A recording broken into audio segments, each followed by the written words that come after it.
இன்றைக்கி ஈஸ்ட் எப்படி ஆக்டிவேட் பண்ணுறது அண்ட் அந்த ஆக்டிவேட் பண்ண ஈஸ்ட்டை வச்சு என்னெல்லாம் ரெசிபீஸ் பண்ணலாம் அப்படின்றதையும் நம்ம இன்றைக்கி பார்க்க போகிறோம். ஈஸ்ட் யூஸ் பண்ணி நம்ம பிரெட் ரெடி பண்ணலாம்.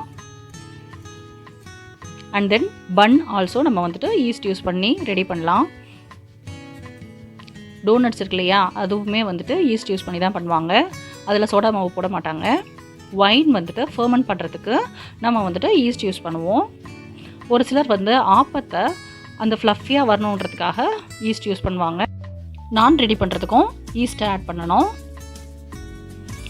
ஈஸ்ட் வந்துட்டு நான் 1 டீஸ்பூன் ஆட் பண்ணுறேன்.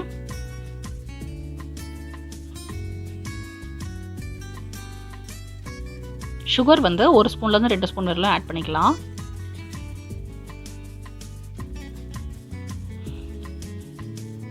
நீங்கள் வந்துட்டு ஒரு 1/2 kg மாவு போட்டு ஒரு பிரெட் பண்ணிங்கனாலும், நீங்கள் வந்துட்டு அதுவே 2 kg மாவு போட்டு பண்ணாலும் சேம் குவான்டிட்டி தான் ஈஸ்ட் தேவைப்படும். வார்ம் வாட்டர் ஒரு 1/2 டம்ளர் எடுத்திருக்கேன்.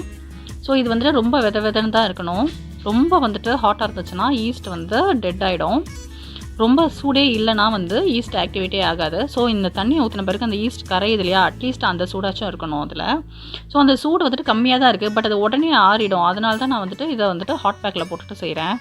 ஸோ எனக்கு சம்டைம்ஸ் வந்துட்டு அந்த வார்மாக தான் இருக்கும், பட் வந்துட்டு அது உடனே எனக்கு ஆறிடும். அதை அவாய்ட் பண்ணுறதுக்காக தான் நான் இந்த ஹாட் பேக்கில் போடுறது. எனக்கு இது வந்துட்டு நல்லா ஈஸியாக ஆக்டிவேட் ஆகிடுது.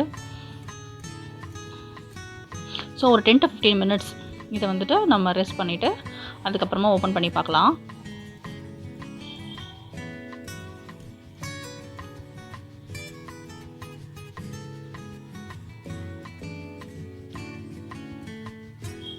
ஈஸ்ட் வந்து நல்லா ஆக்டிவேட் ஆகி வந்திருக்கு. ஸோ இந்த மாதிரி ட்ரை ஈஸ்ட்டுக்கு தான் இந்த மாதிரி ஆக்டிவேட் பண்ணோம். இன்ஸ்டன்ட் ஈஸ்ட்டாக இருந்துச்சுன்னா நம்ம இந்த மாதிரிலாம் ஆக்டிவேட் பண்ண தேவையில்லை. டேரெக்டாகவே நம்ம வந்துட்டு என்ன ரெசிபி பண்ணுறோமோ அதில் ஆட் பண்ணிடலாம்.